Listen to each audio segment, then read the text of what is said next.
రాష్ట్రాన్ని అమ్మాలని మంత్రి అచ్చెన్నాయుడు గారు కామెంట్ చేయడం అనేది అత్యంత బాధ్యత రాహిత్యం. ఇది వాళ్ళు ఎన్నికలు అయిన రోజు నుంచి కూడా వాళ్ళు ప్రజలకు ఇచ్చిన హామీల పట్ల అట్లాంటి వైఖరిని కనబరుస్తున్నారు. చంద్రబాబు నాయుడు గారు కూడా చాలాసార్లు గతంలో శ్రీలంక లాగా అవుతుందన్నారు. ఇప్పుడేమో ఎక్కడి నుంచి తేవాలి డబ్బులు అనేమాట చంద్రబాబు నాయుడు గారు కూడా ప్రారంభం రోజు నుంచి చెప్తా ఉన్నారు. అదేమంటే ఈరోజు అచ్చెన్నాయుడు గారు ఇంకొంత మొరటుగా మాట్లాడారు. ఈరోజు నిజంగా రాష్ట్రంలో ఉన్న మహిళలంతా కూడా చాలా ఆగ్రహంగా ఉన్నారు. రాష్ట్రంలో మహిళల పట్ల తెలుగుదేశం అమానుషంగా ఉంది.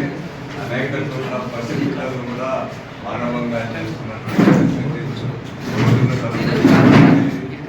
మానవంగా చేసి ఈరోజు అత్యంత అరాచకంగా ప్రవర్తిస్తున్నారు.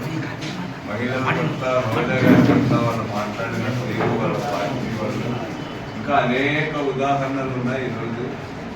అదేవిధంగా రాష్ట్రం అంతా కూడా వాళ్ళు ఇచ్చిన హామీలు నెరవేర్చమని కోరితే ఇష్టం వచ్చినట్టుగా మాట్లాడటమే కాకుండా ఈరోజు జగన్ గారి చుట్టూ ఉన్న మొత్తం నాయకులందరినీ కూడా తప్పుడు కేసులు పెట్టి అరెస్ట్ చేసి రోజుల తరబడి నిర్బంధాల్లో ఉంచుతా ఉన్నారు. చివరికి ఐఏఎస్ ఆఫీసర్స్ కూడా జైళ్లలో పెడుతున్నటువంటి ప్రభుత్వం ఇది.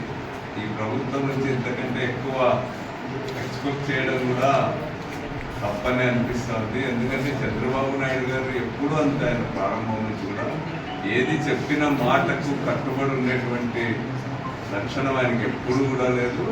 గతంలో కూడా రైతు రుణమాఫీ పట్ల అదేవిధంగా మోసం చేసినారు. గతంలో డ్వాక్రా మహిళలు అప్పులు రద్దు చేస్తామని చెప్పి అదేవిధంగా మోసం చేసినారు. అవన్నీ కూడా జగన్ గారు ముఖ్యమంత్రి అయిన తర్వాత 25,000 కోట్ల రూపాయలు మహిళా సంఘాల అప్పులన్నీ కూడా జగన్మోహన్ రెడ్డి గారు ప్రభుత్వం కట్టి ఆడపిల్లల పట్ల తన బాధ్యతను చాటుకున్నాడు. ఈరోజు రాష్ట్రంలో మహిళా సంఘాలన్నీ కూడా వాళ్ళంతా కూడా మళ్ళా రివైవ్ అయ్యి కార్యక్రమాలు సాగిస్తున్నారంటే జగన్మోహన్ రెడ్డి గారు చంద్రబాబు మోసం చేసినటువంటి మహిళల రుణమాఫీ విషయంలో జగన్ గారు 25,000 కోట్ల రూపాయల పైగా కట్టడం వల్ల ఈరోజు మహిళా సంఘాలు మాత్రమే ఉంటున్నాయి.